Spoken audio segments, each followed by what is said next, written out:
The fluorescent lights of Meridian Tech's 42nd floor hummed their familiar soul-crushing melody at 11:47 p.m. on a Tuesday.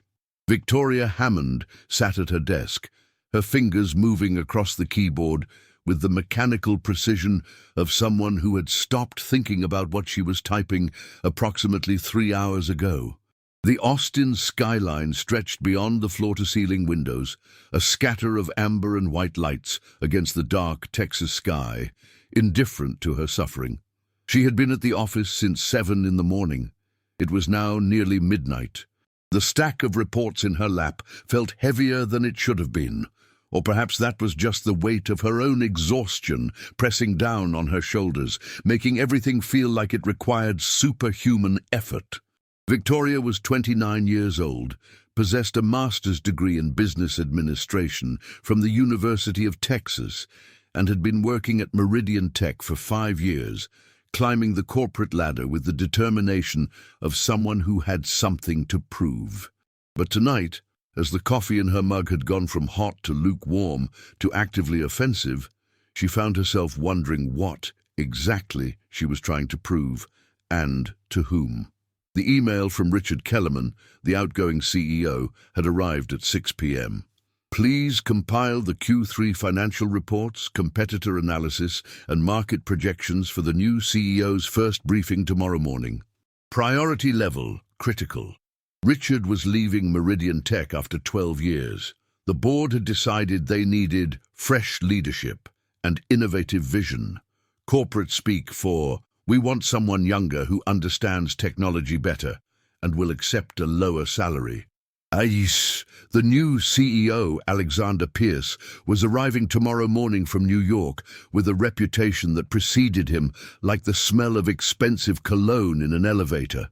34 years old, Harvard MBA had turned around 3 failing tech companies in the past 6 years, never married, never photographed with the same woman twice, and apparently believed that work-life balance was a myth invented by the weak.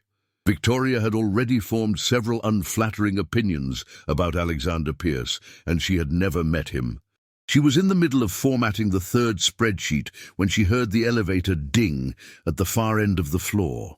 Her eyes flicked up from her monitor, then back down. It was nearly midnight. The cleaning crew didn't come until 1 a.m. Probably just Marcus from the security office doing his rounds. The footsteps, however, didn't sound like Marcus. They were confident, purposeful, the kind of footsteps that belonged to someone who had never questioned whether they were supposed to be somewhere. They grew closer, and Victoria found herself straightening her posture slightly. A reflex that annoyed her. She despised reflex politeness. "Excuse me." The voice was deep, clipped, and carried the unmistakable tone of someone accustomed to being listened to immediately. "I need the files from the executive briefing package." Victoria looked up from her desk, and her first thought was not, "This is the new CEO."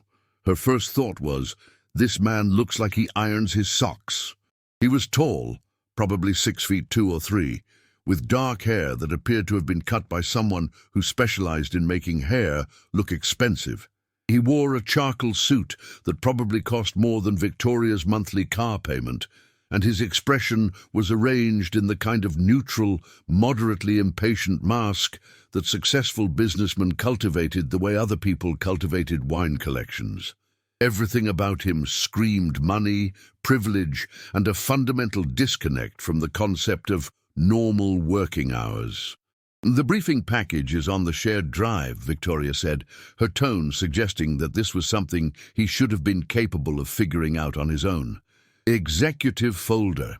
It's labeled, clearly. I imagine even someone unfamiliar with our system could locate it without too much difficulty." The man's eyebrow lifted slightly.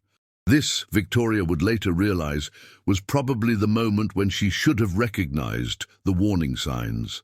When a man's eyebrow lifts in that particular way, with that specific combination of surprise and something that might have been amusement, it usually means he is not accustomed to being spoken to the way you are speaking to him. "The files," he repeated, "are not on the shared drive. I've already checked, which is why I'm here asking you." They're definitely on the shared drive, Victoria countered, already pulling up the folder on her own computer. I put them there myself at 6 o'clock. Unless you forgot your password and can't access the system, in which case you should probably contact IT instead of... She stopped mid-sentence because she had now swiveled her chair to face him fully, and something about his expression had shifted.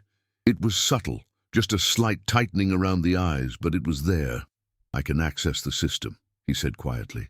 What I cannot access is files that apparently exist in a separate location from where they've been described to me. So if you could perhaps point me in the direction of these files, I would appreciate it. Victoria felt a small spark of irritation ignite in her chest. This was the consultant type. She had dealt with dozens of them over the past 5 years. Men who parachuted into corporations like they were military operations, conducted 6-week assessments, and then disappeared with 6-figure checks and a stack of buzzwords about synergy and paradigm shifts. They were invariably arrogant, usually clueless about how companies actually functioned day to day, and always treated support staff like particularly slow children. You know what? She said, turning back to her computer with deliberate slowness. You seem like someone who has very important things to do and very limited patience for doing them. So let me make this easy for you. The files are definitely accessible through the executive portal. If you can't find them, that's probably not a system problem. That's probably a you problem. And frankly, if you can't navigate basic file organization, I'm not entirely confident that whatever consulting gig you're here for is going to solve anything, but I'm sure you'll figure it out. There was a silence. It was the kind of silence that expanded in the space between two people like an inflating balloon, pressing against them both, making everything feel smaller and more claustrophobic. Victoria did not look up from her screen. She had learned a long time ago that the key to not backing down from confrontation was to simply refuse to acknowledge that the other person's reaction mattered.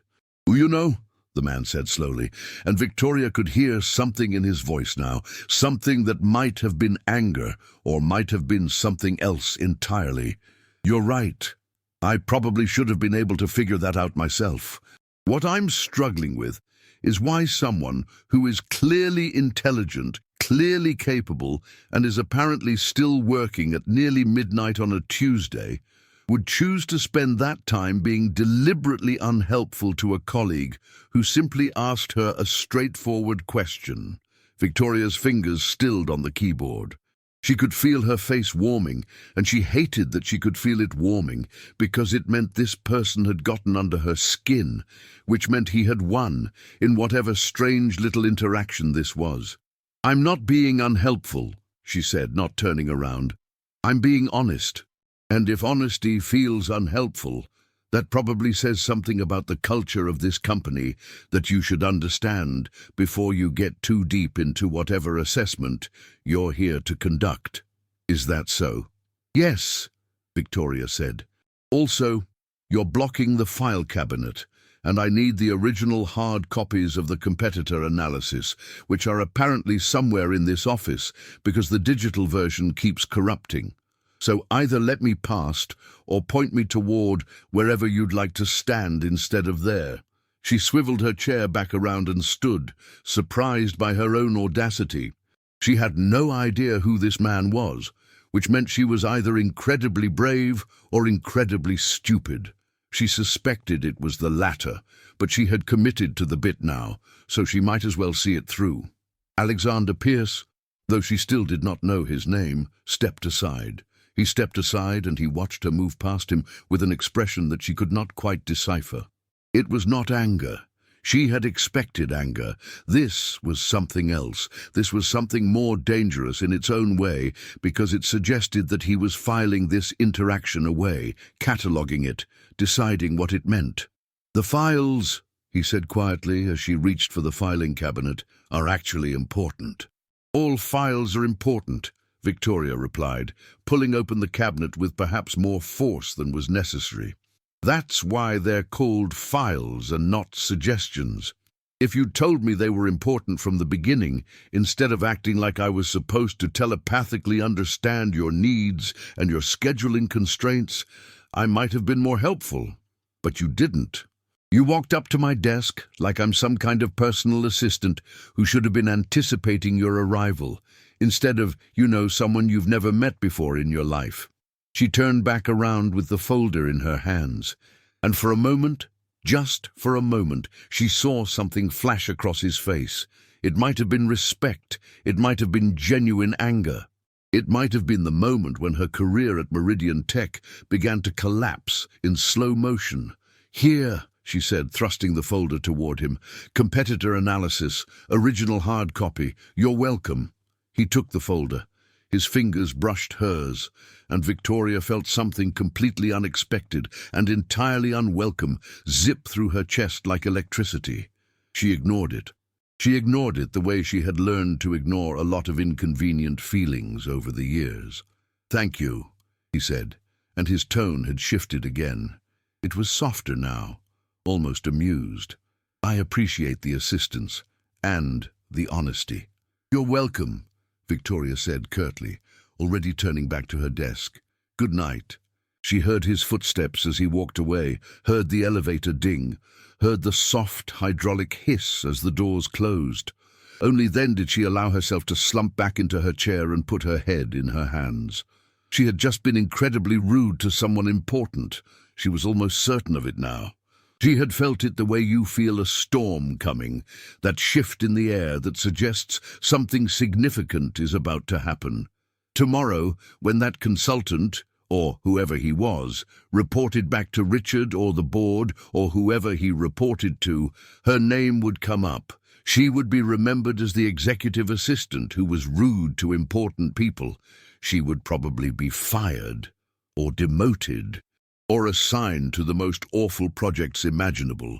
But as Victoria gathered her things and prepared to finally leave for the night, she found herself thinking something entirely different. He had stepped aside when she asked him to. Victoria Hammond did not sleep well that night. She lay in her small one-bedroom apartment in East Austin, staring at the ceiling fan as it rotated in lazy circles, and replayed the conversation with the consultant approximately 9,000 times. Each time she replayed it, she found a new way to cringe at her own behavior. Each time she cringed, she told herself it didn't matter, that honesty was a virtue, that she had done nothing wrong. She was lying to herself, and she knew it. By 7 in the morning, she had showered, dressed in her most professional outfit, a charcoal pencil skirt and a cream-colored blouse that made her feel simultaneously powerful and like she was playing dress-up as a grown-up, and was sitting in her usual coffee shop, the Brew Haven on South Congress, drinking her usual oat milk latte and trying very hard not to think about the 9,000 ways to... His day could go wrong. Her phone buzzed at 7:45, a text from her friend and fellow executive assistant Derek, who worked in the marketing department 3 floors down. "Did you see the email? The new CEO is Alexander Pierce. He's apparently already here, coming up to the executive floor in like an hour. The board sent out his bio. He's really accomplished and really hot." Not gonna lie, Victoria's stomach performed a small, unpleasant flip. She had never looked up Alexander Pierce. She had never Googled him, never checked the board's announcement email, never done the normal thing that most people would have done the moment they heard the new CEO was arriving. She had been too busy working until midnight and apparently verbally eviscerate consultants in the office. But now, with shaking hands, she opened her email and found the message from the board. There was a photograph, there was a biography, there was a video link to an interview he had done with some business publication 6 months ago. The photograph showed the exact same man who had stood in front of her desk last night, looking irritated and amused simultaneously. The biography detailed his accomplishments, the 3 companies he had turned around, the awards he had won, the fact that he had grown up in Connecticut to a wealthy family but had made his own fortune regardless, because apparently being born with everything was not enough, and some people needed to prove they could earn it too. The video link made her hands shake so badly she could barely click on it. "My philosophy is simple," Alexander Pierce said, his voice steady and measured. "People are the most important asset of any company, and people respond well to honesty. I have no patience for corporate theater, for people who smile and agree in meetings and then do something different behind closed doors. I want to work with people who say what they think, who aren't afraid to push back, who understand that the best ideas come from genuine dialogue, not from hierarchical posturing." Victoria put her phone down very carefully on the table. Then she picked it up again. Then she put it down again. She did what any reasonable person would do in this situation. She texted Derek, "How bad is this?" The response came almost immediately. "You haven't seen him yet. He's amazing. Literally everyone is talking about him. Why? What's wrong?" She could not tell Derek. She could not tell anyone. She could only go to the office and hope that Alexander Pierce had more important things to do than remember one rude executive assistant out of the hundreds of employees in the Meridian Tech building. It was a hope that lasted approximately 3 hours. The morning went smoothly. Victoria arrived at the office at 8:30, the official time she was supposed to be there. She checked her email, responded to messages, organized Richard Kellerman's final materials since he was officially leaving at the end of the week, and tried very hard not to think about the fact that her new boss, who she had insulted, judged, and generally been awful to, was currently somewhere in the building, probably being briefed on company operations by people who actually knew how to be professional. At 11:30, an email arrived in her inbox. It was from an address she didn't recognize, Alexander Pierce, meridiantech.com. Victoria's entire body went cold. The subject line read, "Files and Feedback." She opened it very slowly, the way one might open a box that could potentially contain something that would explode.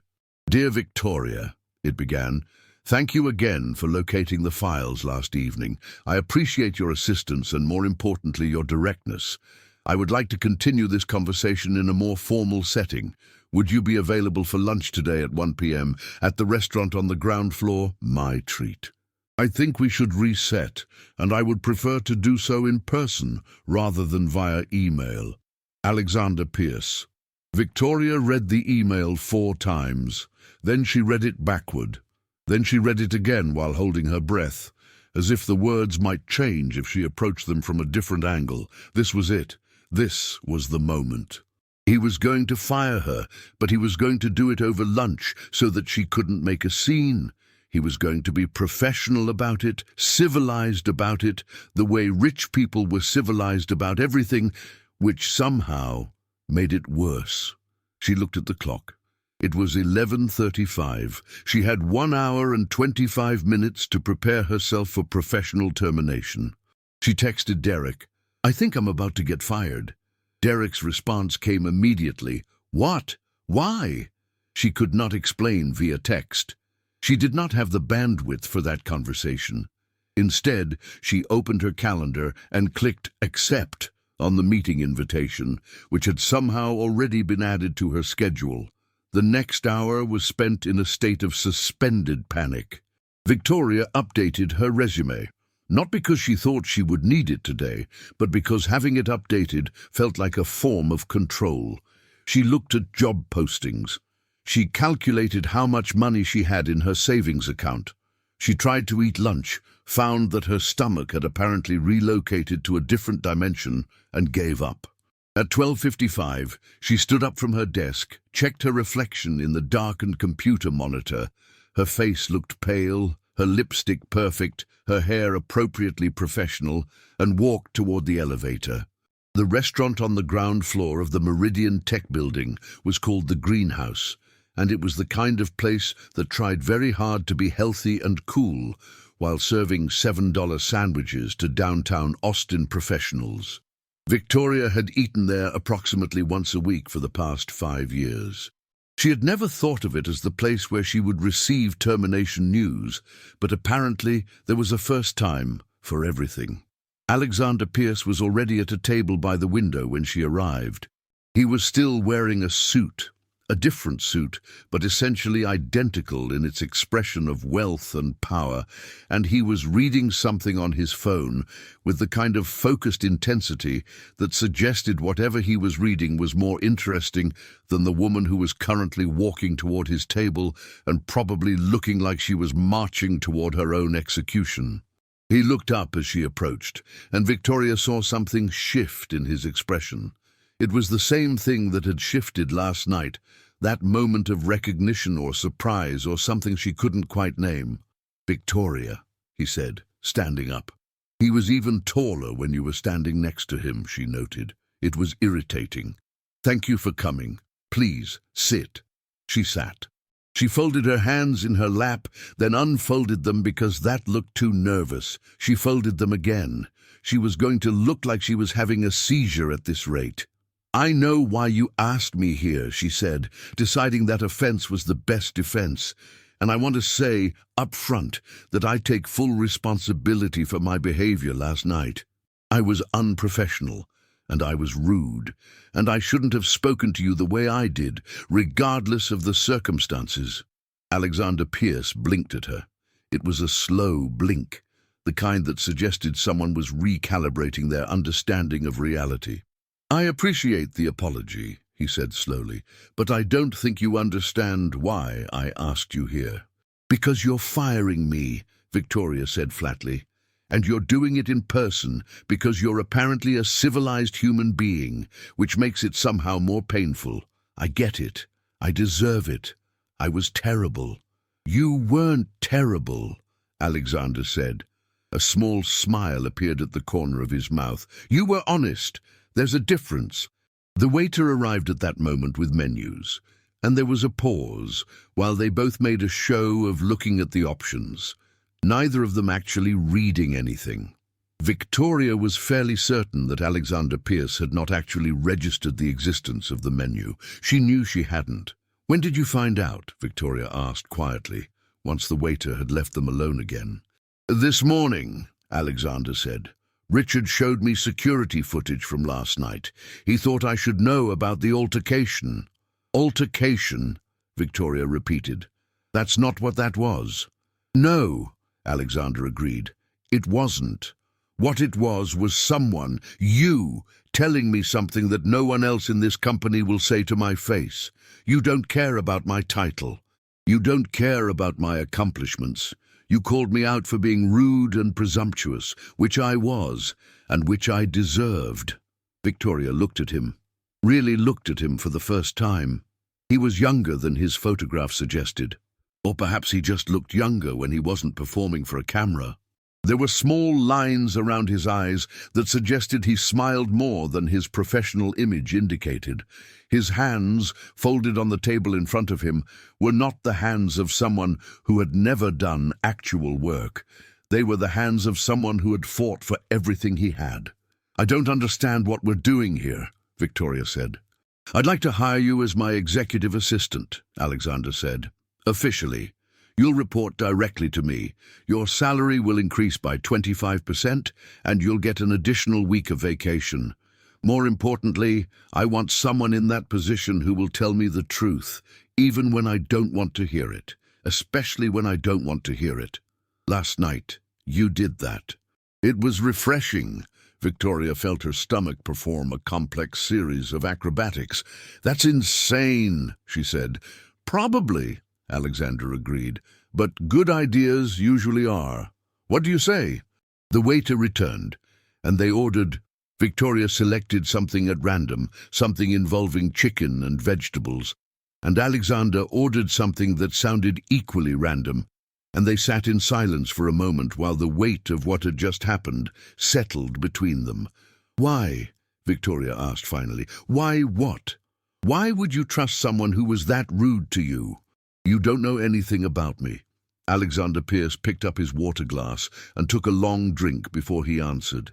"Because you were rude to me, knowing absolutely nothing about me, with nothing to gain from it. No one does that unless they actually care about telling the truth.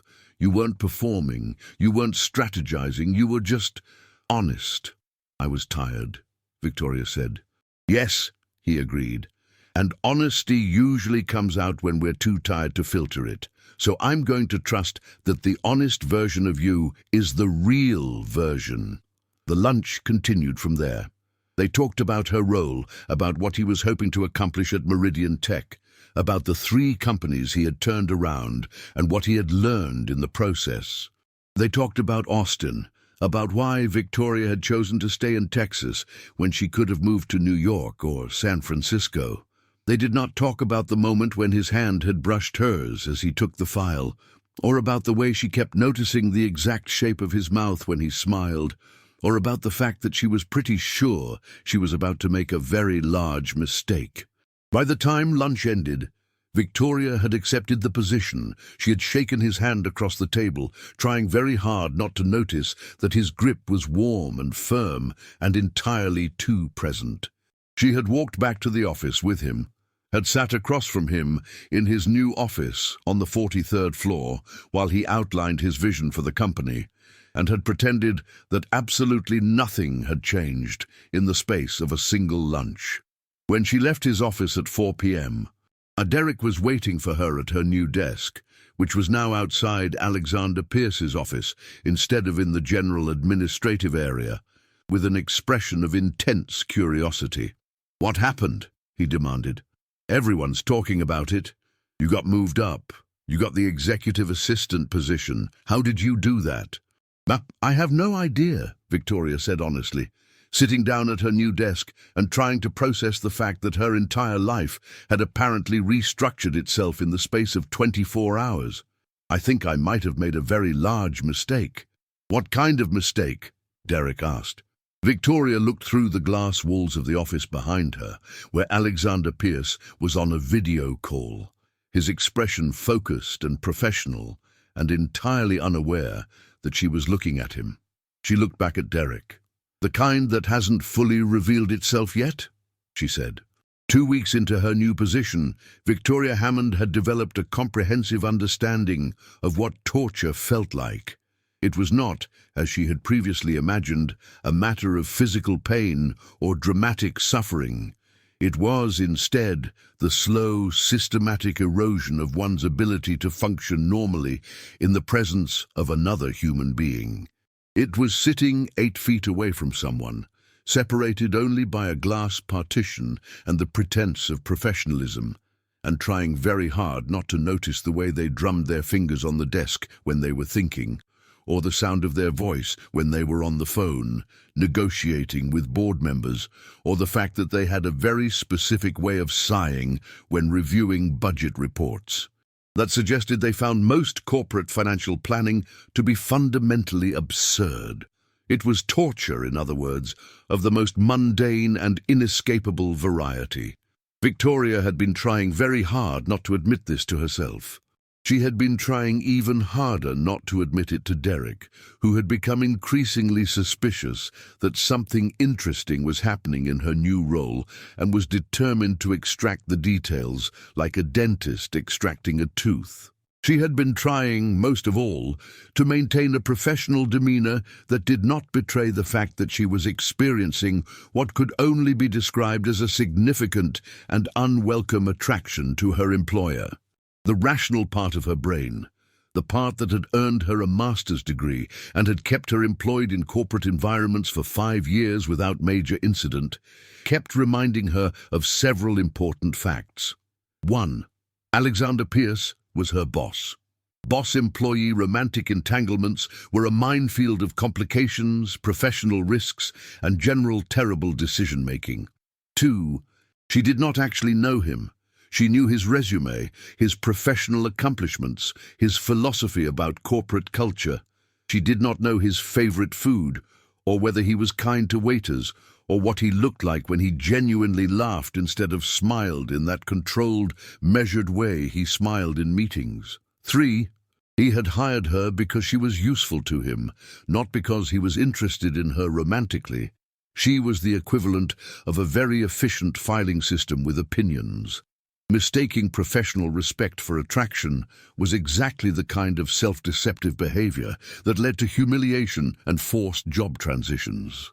These were all excellent points, and Victoria agreed with every single one of them. This did not, however, prevent her from noticing things.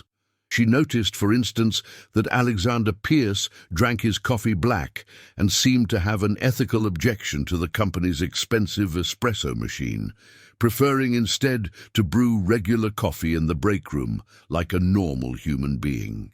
She noticed that he had a habit of removing his jacket and rolling up his sleeves when he was in the office for more than 2 hours, as if the business formal aesthetic exhausted him.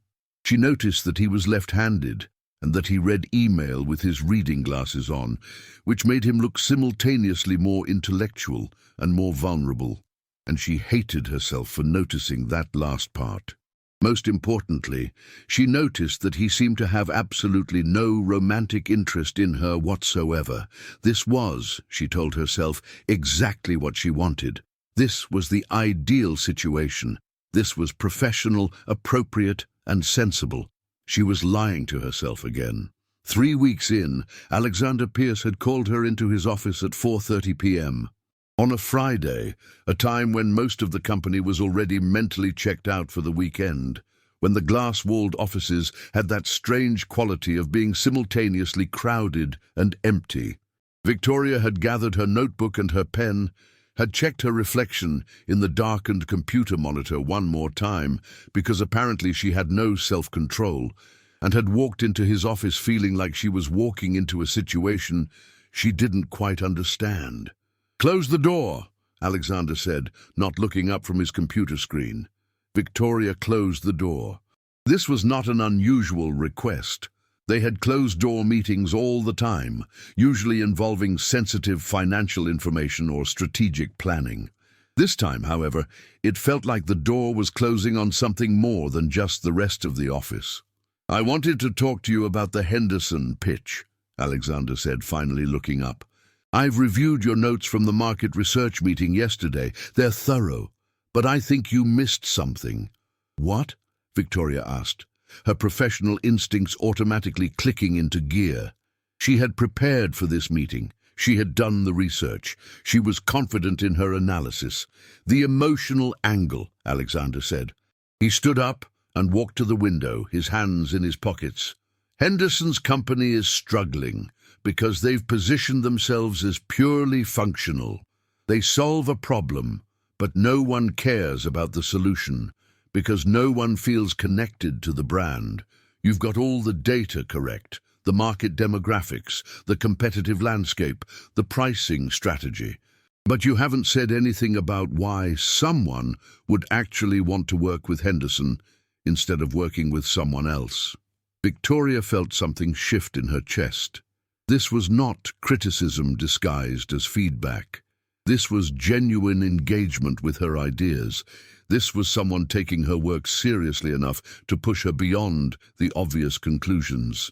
"I thought emotion was separate from strategy," she said carefully. "That's what most business schools teach you," Alexander agreed, turning back to face her. "It's also wrong. Strategy without emotion is just a series of numbers. Emotion without strategy is just manipulation.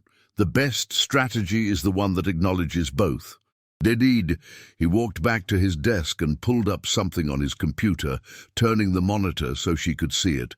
It was her presentation, the one she had worked on for 4 hours the previous night, perfecting the formatting, polishing the language, trying to make it flawless. "Here," he said, pointing to a slide, "you say that Henderson services save customers time. That's true. But you don't say what they do with that time. That's the emotional angle. They save you time so you can spend it with your family, or build your own business, or finally take that trip you've been planning. The value isn't in the time saved. The value is in what the time saved enables." Victoria stared at the screen. She had not thought of it that way. She had been so focused on the quantifiable aspects of the proposal that she had missed the entire emotional infrastructure that would actually make someone choose Henderson. She started. then stopped because she didn't have the vocabulary for what she was feeling. It was not quite admiration, because she was not the type of person who easily admired other people. It was something more complicated. It was recognition. It was the feeling of watching someone see something you had created and understand what you were actually trying to say, even when you yourself had not fully understood it. "It's why I hired you," Alexander continued, and Victoria's head snapped up because that was not where she expected this sentence to go. "You have good instincts, but you also have a tendency to hide behind data because you think emotion is less legitimate than numbers. It's not. Emotion is just data with context. It's the story that makes the data mean something." "I'll revise the proposal," Victoria said, her voice sounding strange to her own ears. "I know you will," Alexander said. "That's why I told you. Because I know you won't take this as criticism. You'll take it as information, and you'll use it to do better work." He turned the monitor back toward himself and returned to his email, which was a clear dismissal. Victoria gathered her notebook and her pen, which she had not actually used because she had been too busy absorbing what he was saying, and stood up. "Victoria," he said, just as she reached the door, "the Henderson pitch is yours to lead. When we present to them next week, I want you in the meeting. I want you telling them the strategy." She turned back to look at him. He was already focused on his email, his expression neutral and professional, as if he had not just fundamentally changed something about how she understood her own work. "Okay," she said. She left his office and walked back to her desk with the strange sensation of feeling simultaneously more confident and more confused than she had been 30 minutes earlier. Derek appeared at her desk approximately 4 seconds later, as if he had been waiting for her to emerge and had timed his arrival accordingly. He leaned against the partition, separating her desk from the hallway, and fixed her with a look that suggested he had finally decided to stop pretending he didn't know something was happening. "Spill," he said. "All of it. What's going on with you and Pierce?" "Nothing," Victoria said, which was technically true and also a complete lie. "Why?" "Because you have the exact same expression you get when you watch those romantic comedies on Netflix and refuse to admit you're crying," Derek said. "And because he asked you to lead the Henderson pitch, which is $1 million account, and he's been CEO for 3 weeks. No one gets that kind of responsibility after 3 weeks, unless something is happening." "Something is happening," Victoria admitted, "but not what you think. He's teaching me about strategy, about seeing beyond the numbers. It's just good management." "It's not just good management," Derek said. "It's investment. He's investing in you, which is different." Victoria did not want to think about what that difference meant. She did not want to think about the fact that Alexander Pierce seemed to believe in her potential, or that he had given her one of the company's most important accounts without hesitation, or that he had noticed something about her work that she herself had not noticed. All of these things were dangerous in their own ways. All of these things made her feel like she was standing on the edge of something that could either be wonderful or absolutely catastrophic. "It's professional," she said firmly. "It's exactly what a good boss should do." "Victoria," Derek said, "I have known you for 5 years, and in all that time, I have never seen you look at anyone the way you look at Alexander Pierce when you think no one is watching. So either something is happening, or something very badly wants to happen." "Well, neither of those things is going to happen," Victoria said, turning back to her computer screen. "Because he's my boss. I've worked here for 5 years, and I'm not going to throw that away, and because he clearly has no interest in me beyond professional respect. So we're done with this conversation." "You're done," Derek said, "but this conversation is definitely not done with you." He left, and Victoria sat at her desk, trying very hard to focus on the Henderson proposal, trying very hard to extract the emotional angle from the client's services, trying very hard not to think about the fact that Derek was right. She was not being objective. She was not being professional. She was, despite her best efforts to prevent it, developing feelings for her boss. The problem was that she had no idea what to do about it. The Henderson pitch meeting was scheduled for the following Thursday. Victoria spent the intervening days revising the proposal, incorporating Alexander's feedback about emotional context, and trying very hard not to think about the fact that she would be presenting in front of the client, the board, and Alexander Pierce himself. She practiced her presentation in front of her bathroom mirror. She practiced it in her car during her commute. She practiced it while lying in bed at night, unable to sleep, because her brain had apparently decided that anxiety was a reasonable replacement for rest.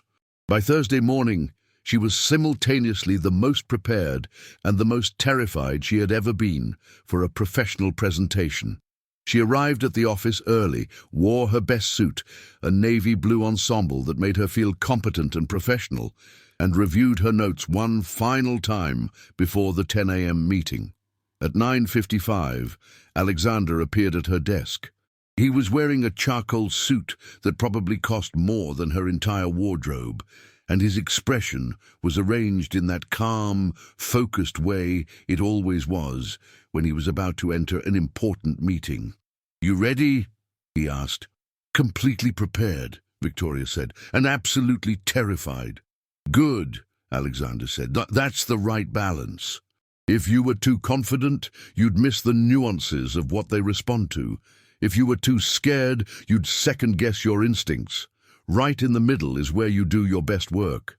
He extended his hand to help her stand up, which was an oddly formal gesture in the context of their office, and which made Victoria acutely aware of the fact that his hand was warm and his grip was steady, and she needed to focus on literally anything except the feeling of his hand in hers.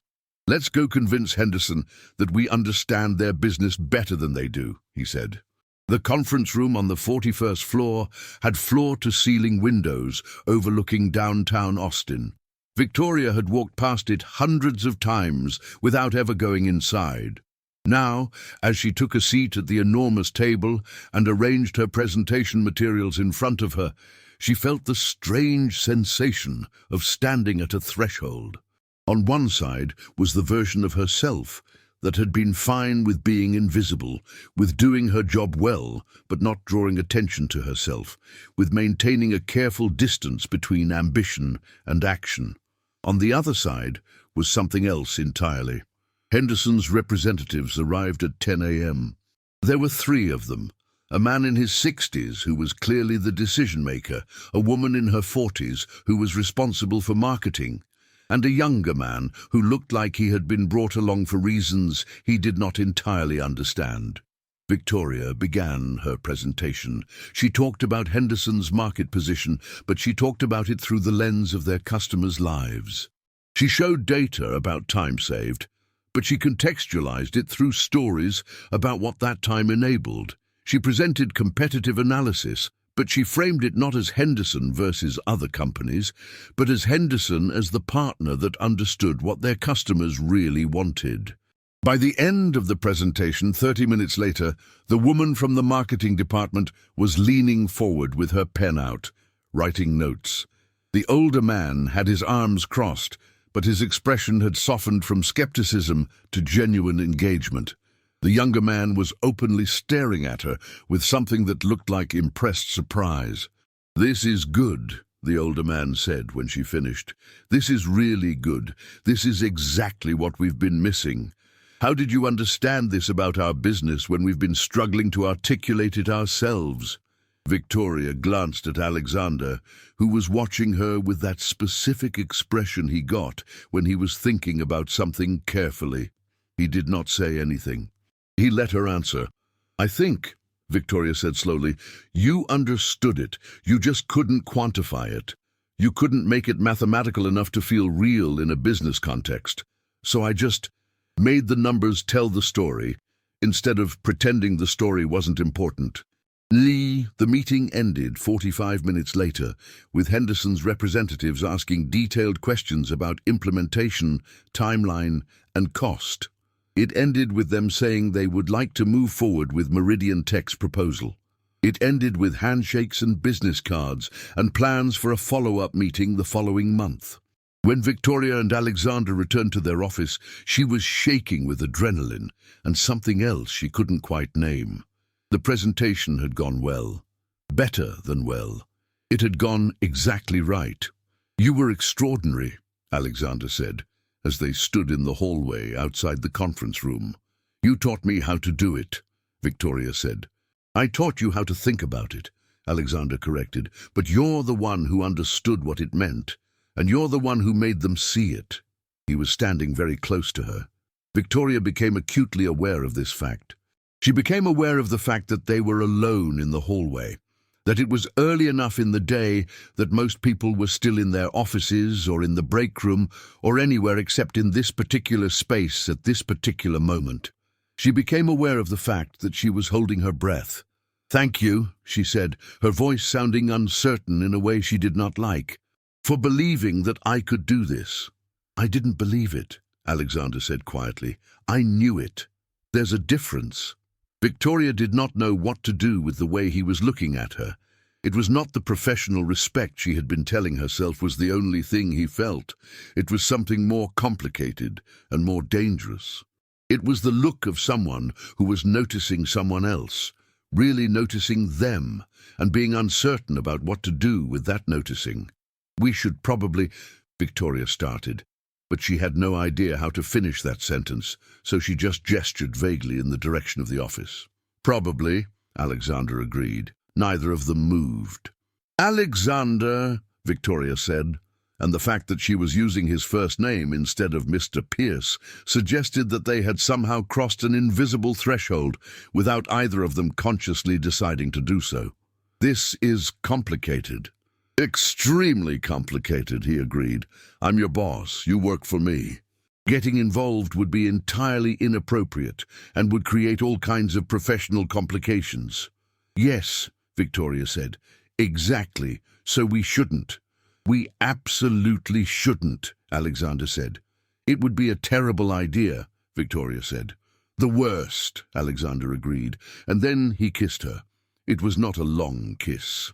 It was not even a particularly passionate kiss, given the circumstances and the setting, and the fact that they were standing in a hallway in a corporate office building where literally anyone could walk past them at any moment.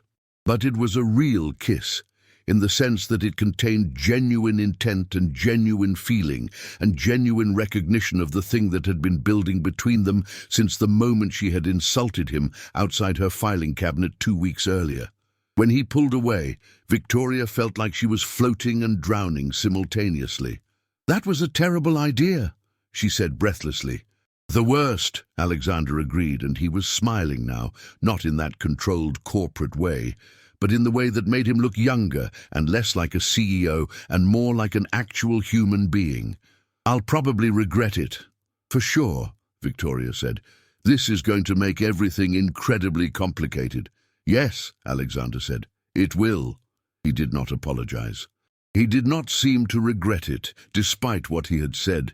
He simply stepped back and returned to his professional demeanor, as if he had simply switched channels on a television.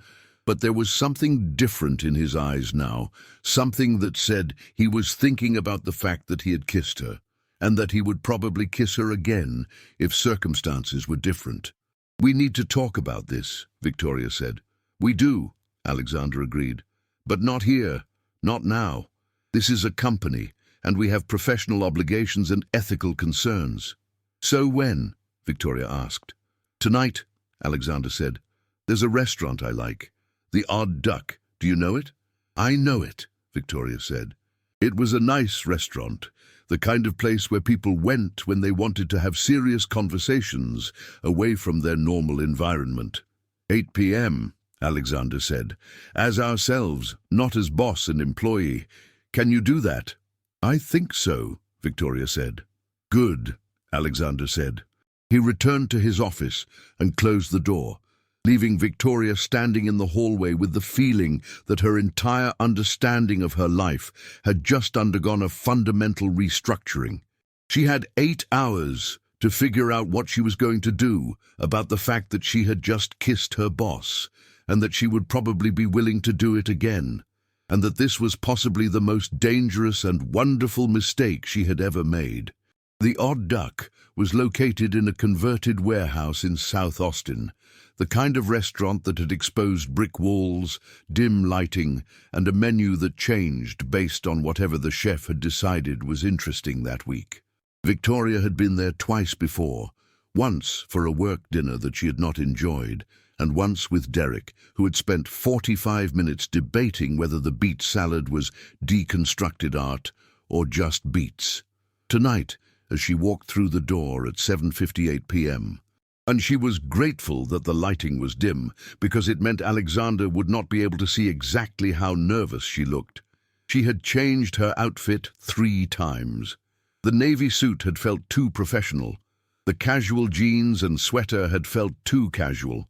She had finally settled on a dark green dress that was neither too formal nor too casual, that made her feel like herself, but also like a version of herself that was capable of having serious conversations about inappropriate workplace relationships.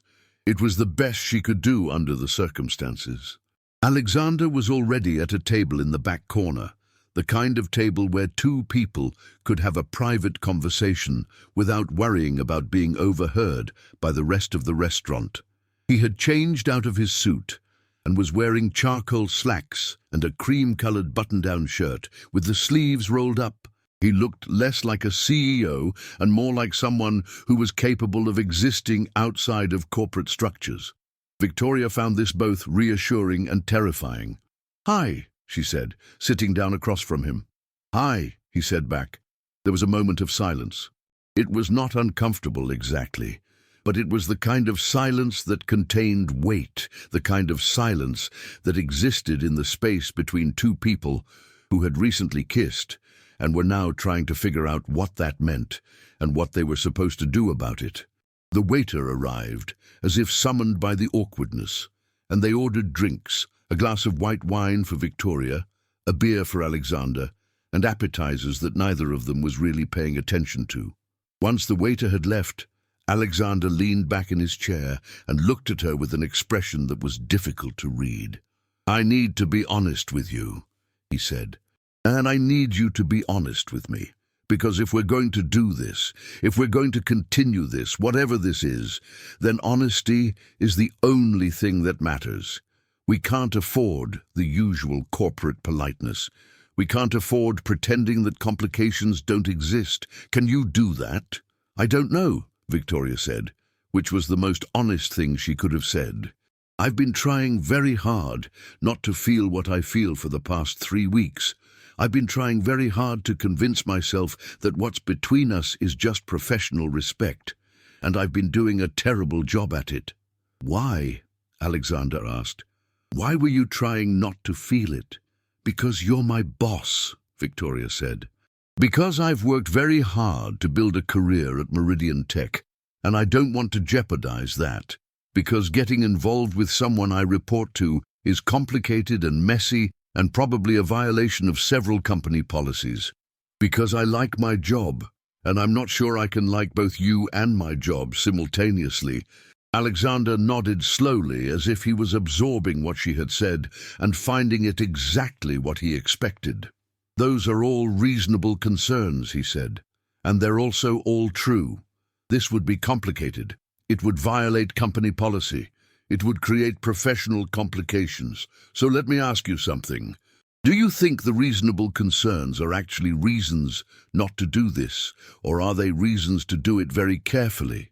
"I don't know," Victoria said again. "What's the difference?" "The difference," Alexander said, "is whether you're afraid of the complications or whether you're afraid of what you feel. Because if you're afraid of the complications, we can manage those, we can be discreet. We can avoid any appearance of favoritism.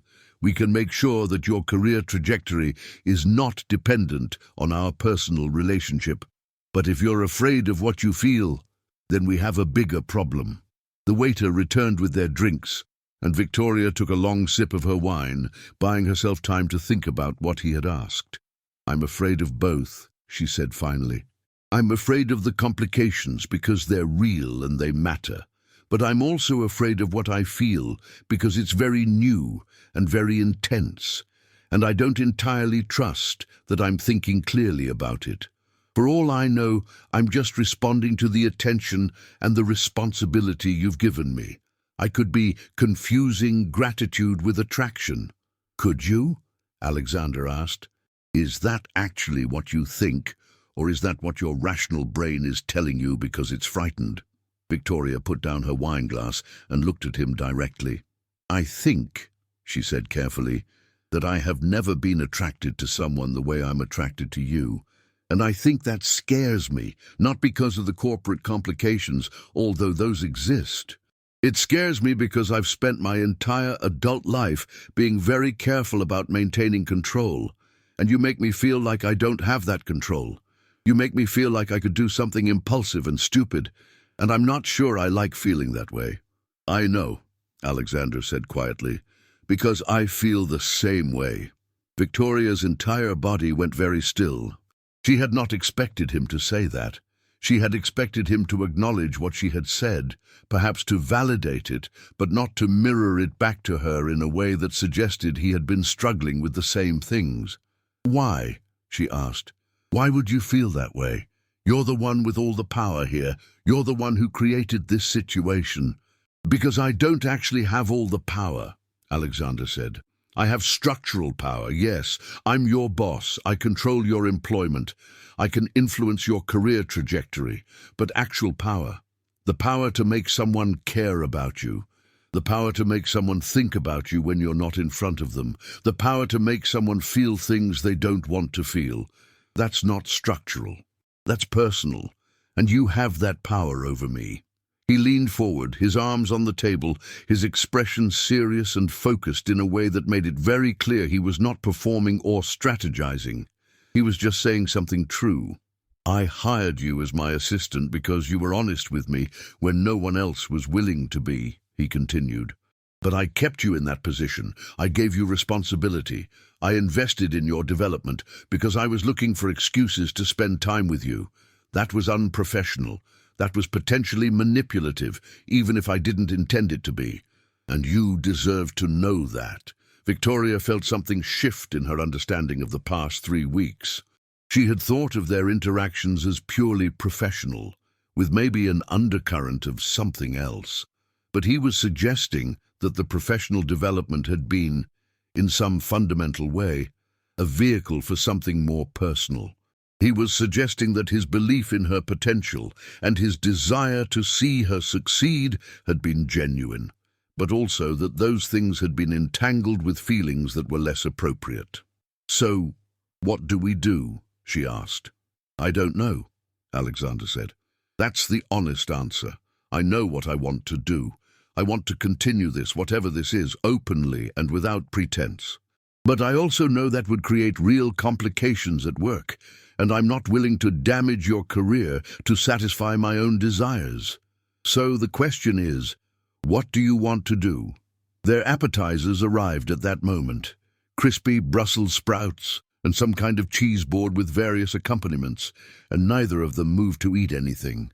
The food sat there, a prop in the middle of their conversation, something to demonstrate to any observers that they were a normal couple on a normal date, instead of two people in the middle of a professional and personal crisis.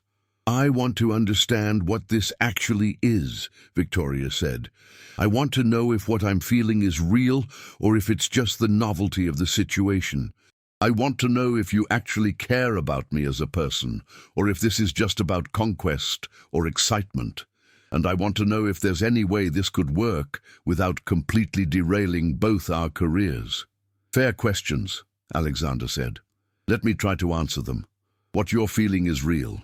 I know that because it mirrors what I'm feeling, and I've spent enough time analyzing my own emotions to know the difference between genuine attraction and novelty seeking.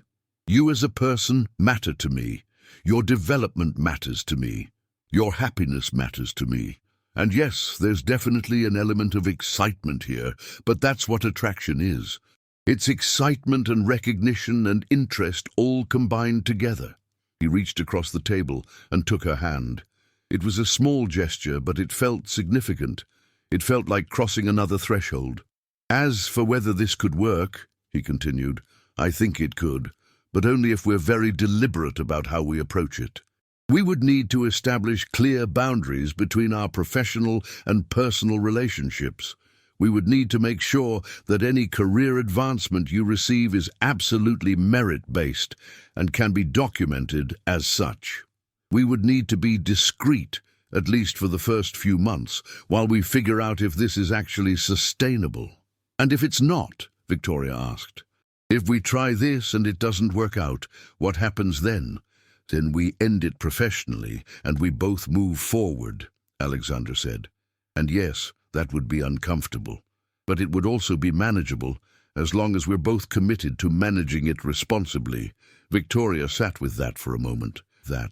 She thought about her career, about the 5 years she had invested at Meridian Tech, about the fact that she had finally achieved something that felt like progress and validation. She thought about the risk of losing that, or of having it tainted by the perception that she had only achieved it through a relationship with her boss. She thought about all the reasonable, rational reasons why this was a bad idea. And then she thought about the feeling of his hand in hers, and about the way he had seen something in her work that she hadn't seen in herself, and about the fact that for the first time in a very long time, she wanted something badly enough that the risk felt worth taking. "I want to try," she said, "but I want to set some parameters. I want us to be very clear about the fact that my career development is separate from our personal relationship. I want to document the work I do, make sure there's clear evidence that my advancement is merit-based. I want to keep this quiet, at least for now. And I want regular check-ins where we assess whether this is actually working or whether we're just prolonging something that isn't sustainable." "All of those things are reasonable," Alexander said, "and I agree with all of them. I also want to add one more parameter. I want us to establish some physical and temporal boundaries. We don't acknowledge what's happening between us at work. We don't touch in the office. We don't have long personal conversations during work hours. This remains professional during business time, and it becomes personal after hours." "Okay," Victoria said. "That makes sense. It's probably the only way we avoid creating gossip or complications." "It is," Alexander agreed. He squeezed her hand and then released it, pulling his hand back to his own side of the table. "And the other thing I want to say is, if at any point you feel like this is jeopardizing your career or your sense of safety in your work environment, I want you to tell me immediately, and we end it. No discussion, no negotiation. Your career and your well-being are more important than my desires." "Okay," Victoria said again. She was starting to feel like she had used up her capacity for meaningful language, but she also felt like she had just made some kind of important agreement, and she wanted to honor the seriousness of it. "I need to ask you something, though. Why are you willing to risk your reputation and your position for this? You're the CEO. You have everything to lose." "And I have everything to lose professionally," Alexander said, "but I have everything to gain personally, and I've spent the last 6 years being very careful, very controlled, very focused on my career. I've turned around 3 companies, built significant wealth, achieved professional recognition, and I've done all of that while being essentially alone.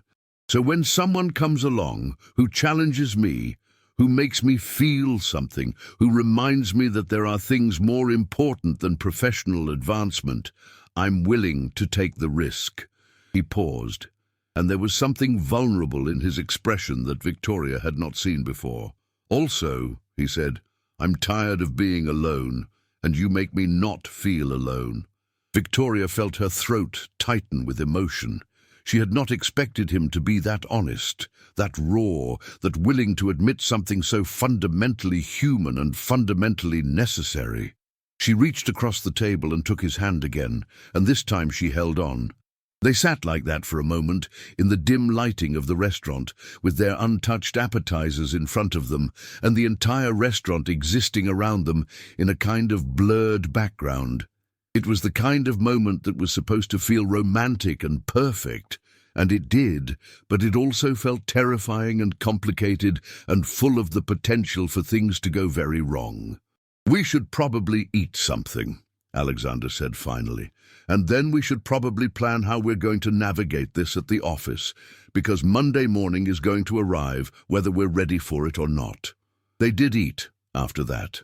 They talked about logistics, when they would see each other, how they would communicate outside of work, what would happen if someone at the office started noticing something.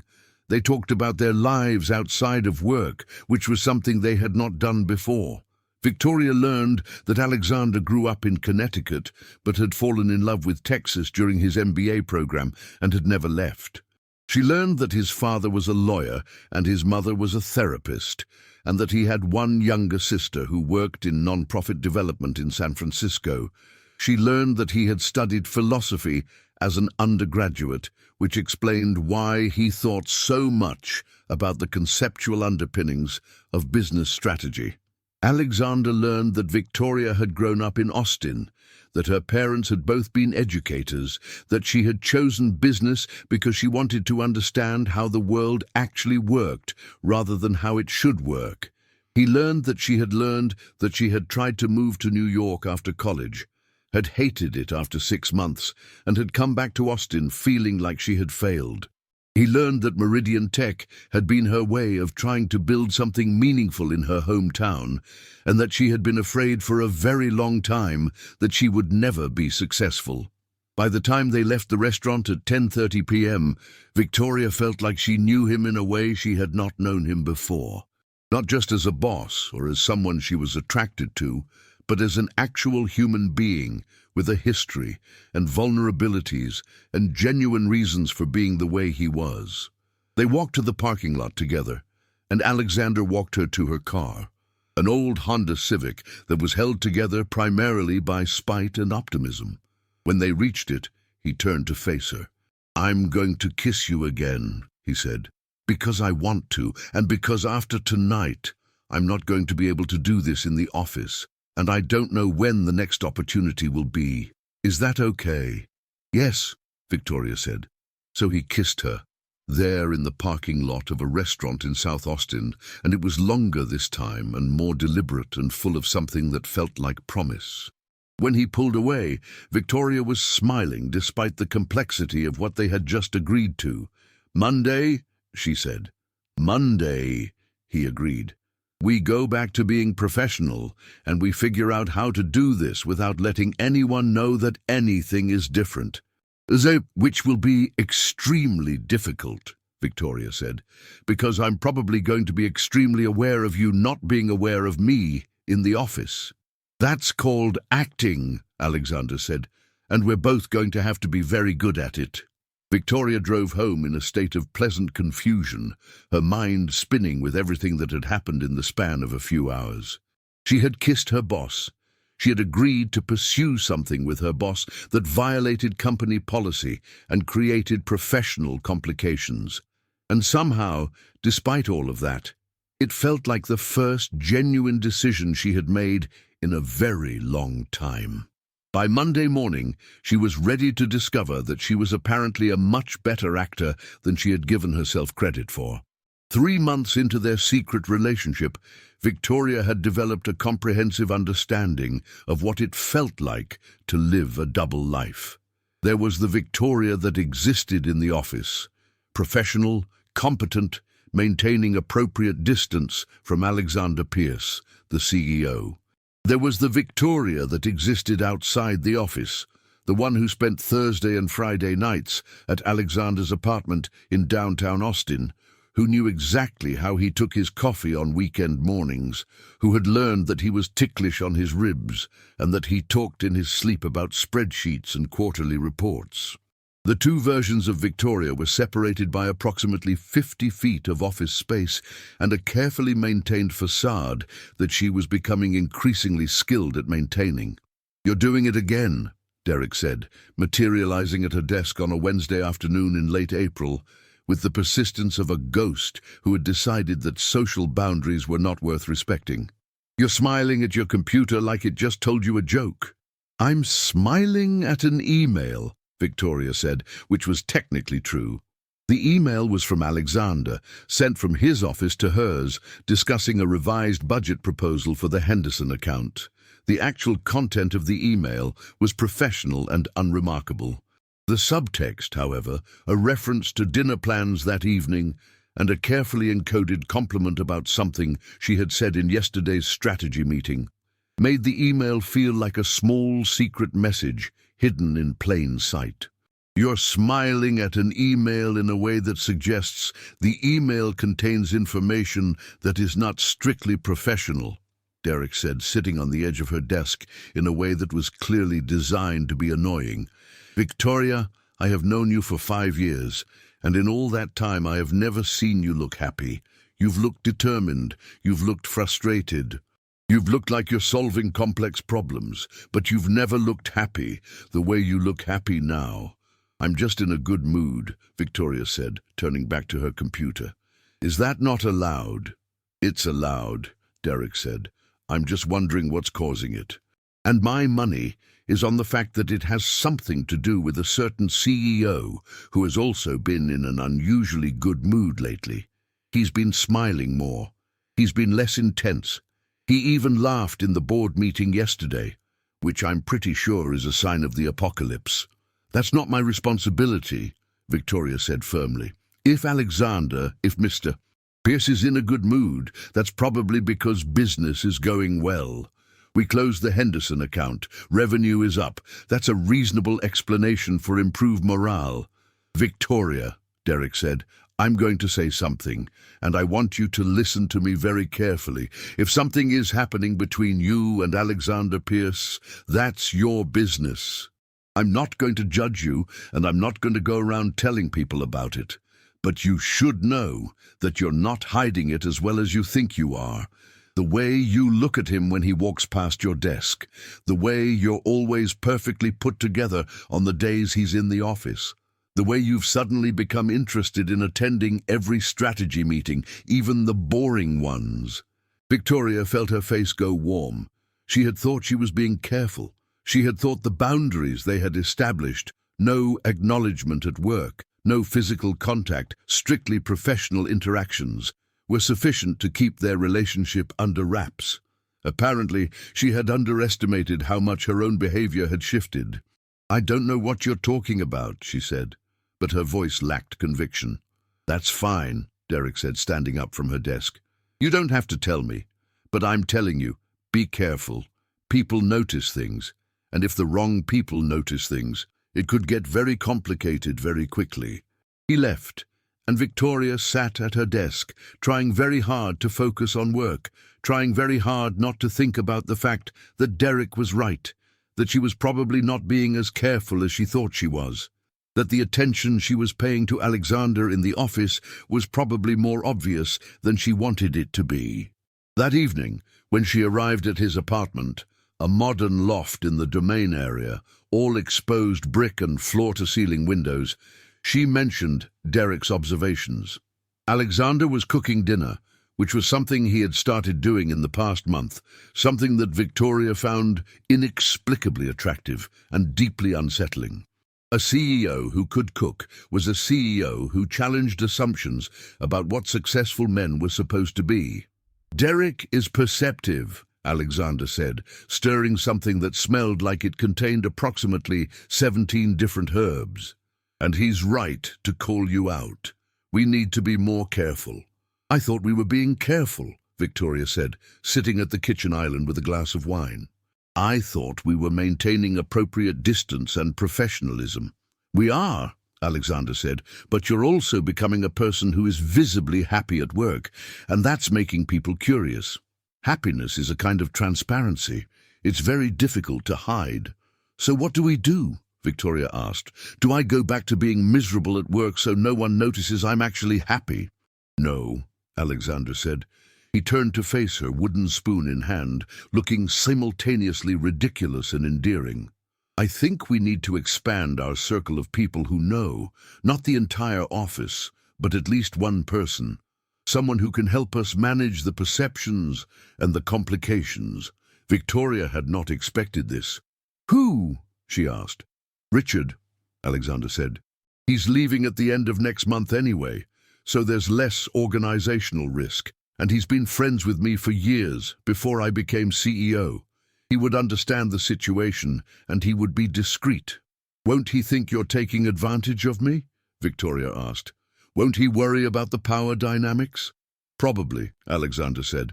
But I think if we explain the situation carefully, if we make clear that we've established boundaries and safeguards, he'll understand that this is something we've both chosen, and he might even be willing to help us navigate the professional aspects of this without creating complications. Victoria considered this. Richard Kellerman had been kind to her over the years. He had been the one who had suggested she apply for the executive assistant position in the first place. If anyone in the company was going to be understanding about their situation, it would be him. Okay, she said. Let's talk to Richard. They did, the following week, during what was ostensibly a casual lunch between the outgoing and incoming CEOs. Richard had suggested meeting at a small cafe near the office, and when they arrived, Victoria and Alexander separately, meeting as if by chance, Richard was already seated at a corner table with something that suggested he had known all along what this conversation was going to be about. So, he said, once they were all seated and had ordered coffee, I assume this isn't about quarterly projections. Alexander and Victoria exchanged a glance.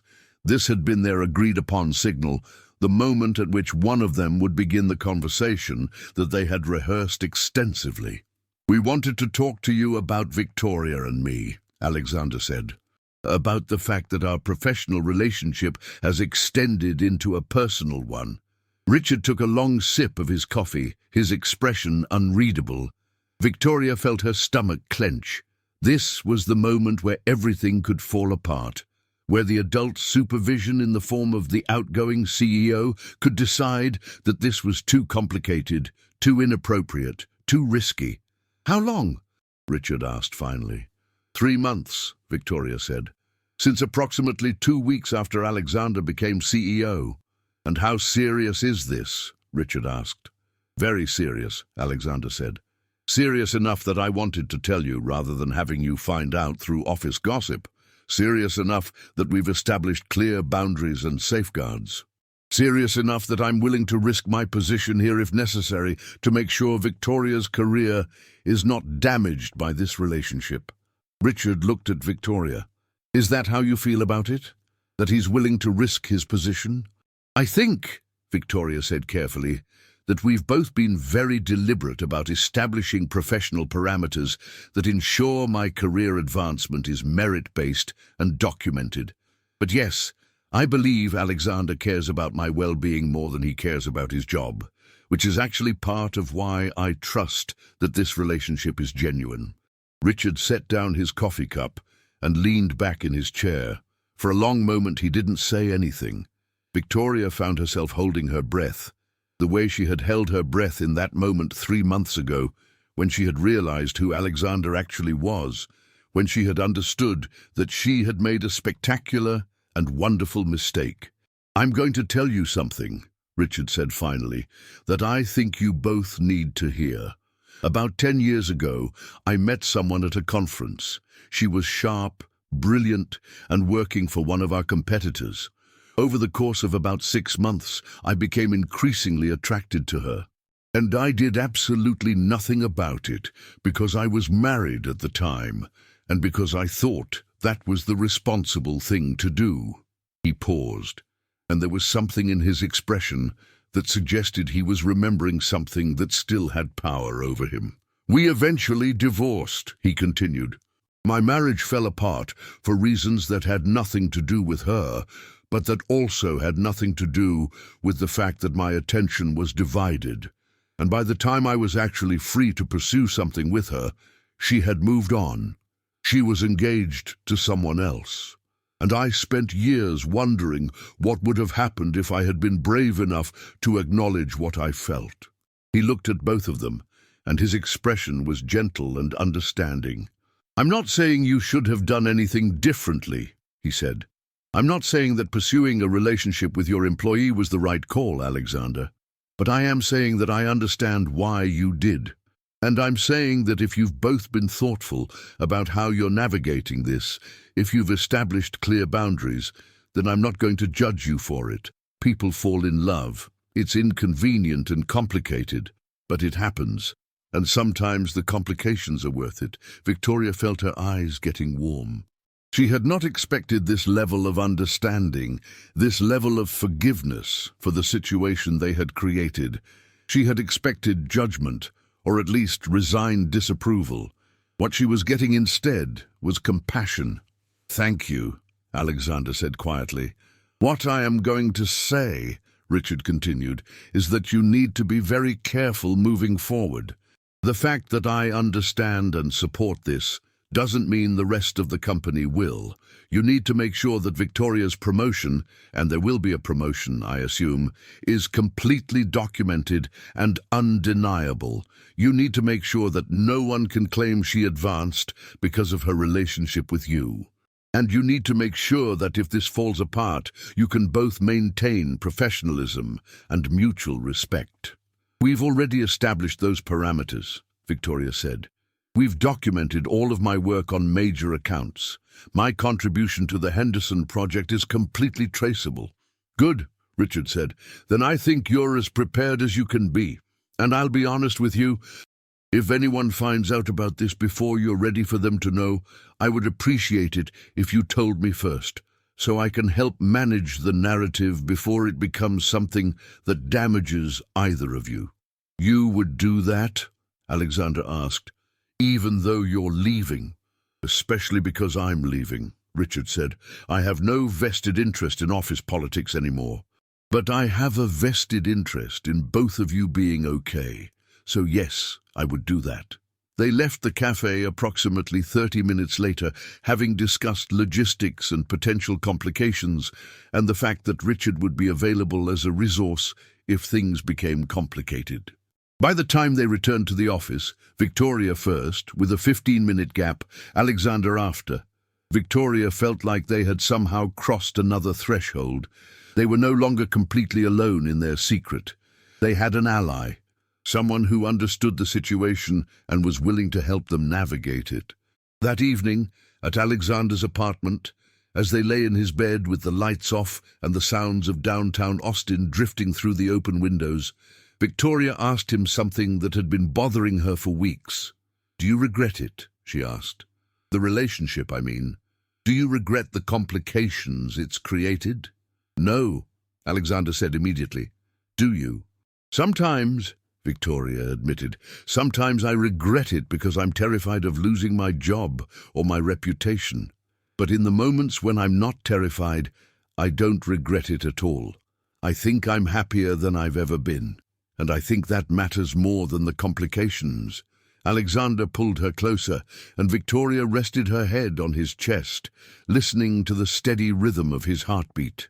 "I need to tell you something," he said, "and I need you to know that I've been thinking about this for weeks, and it's not a decision I've made lightly." Victoria's stomach tensed. This was the tone of voice that preceded significant news, the kind of news that could be either wonderful or catastrophic. "What?" she asked. "I want to recommend you for the Director of Strategy position," Alexander said. "It opened up last month, as you know, and I want to put your name forward. But I wanted to talk to you first, because this would be the first major career move that would happen since we became involved.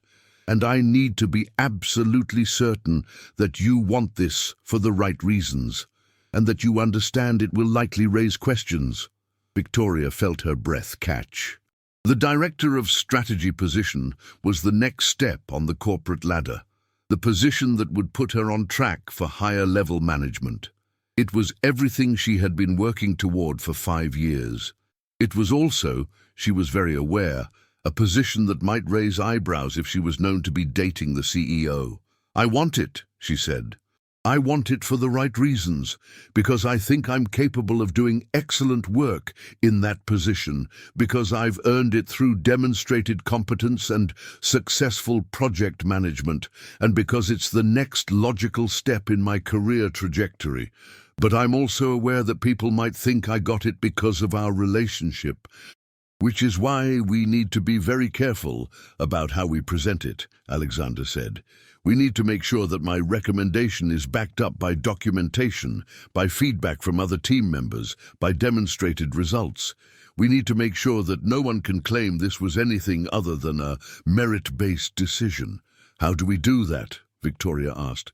Very carefully, Alexander said, and very thoroughly.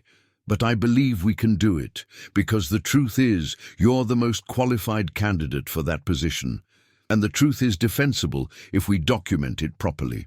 Victoria thought about this, lying in the darkness of his apartment, thinking about the fact that everything was about to become more complicated and more public, that the secret they had been keeping was about to become difficult to maintain, that in pursuing the promotion she deserved, she would also be putting their relationship under scrutiny.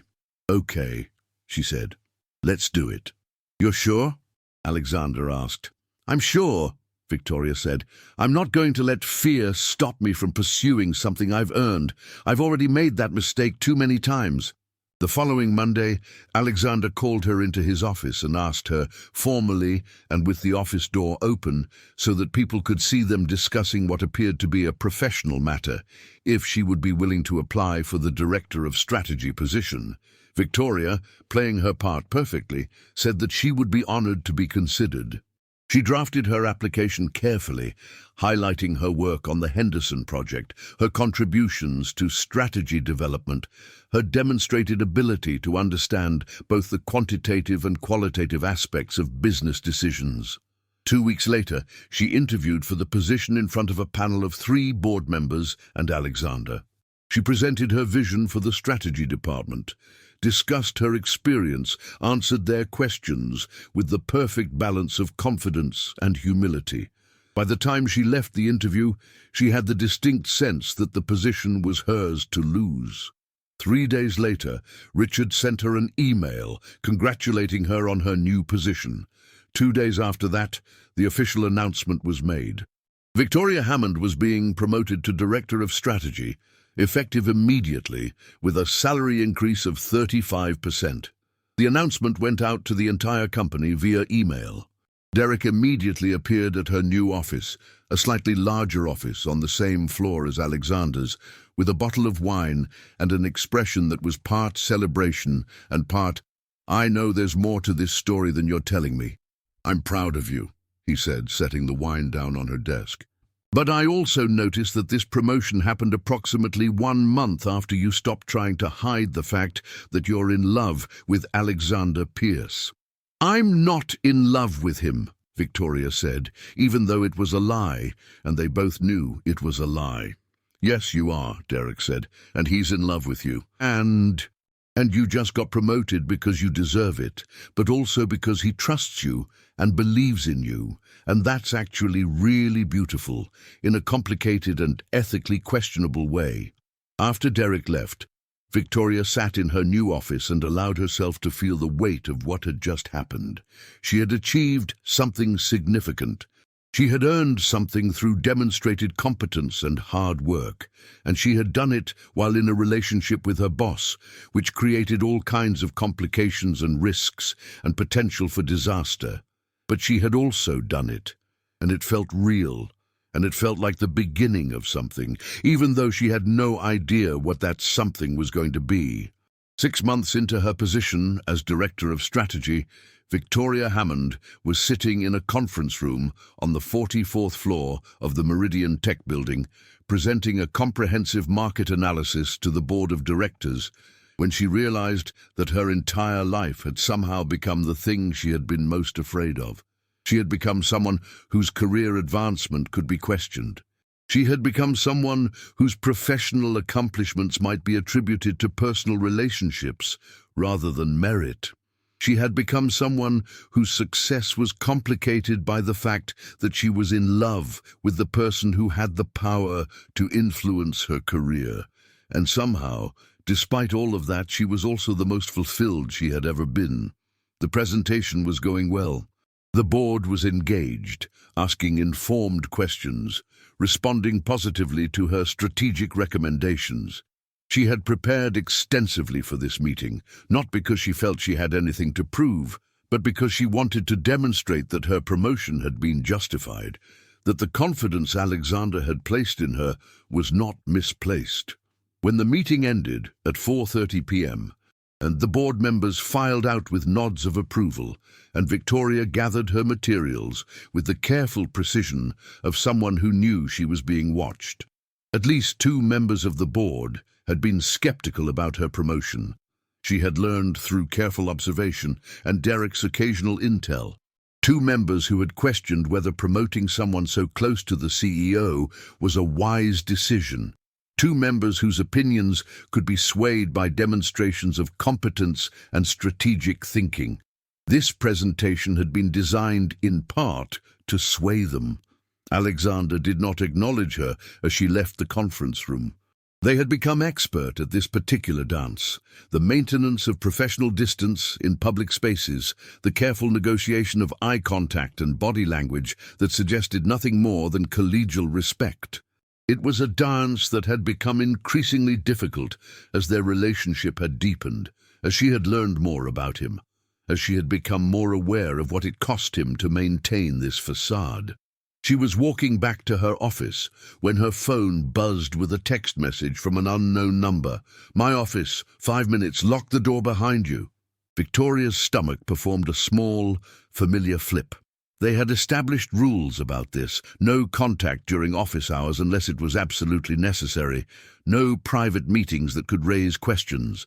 A locked-door meeting in his office at 5 p.m., when most of the company was leaving for the day, but not so late that the office felt completely empty, was a risk.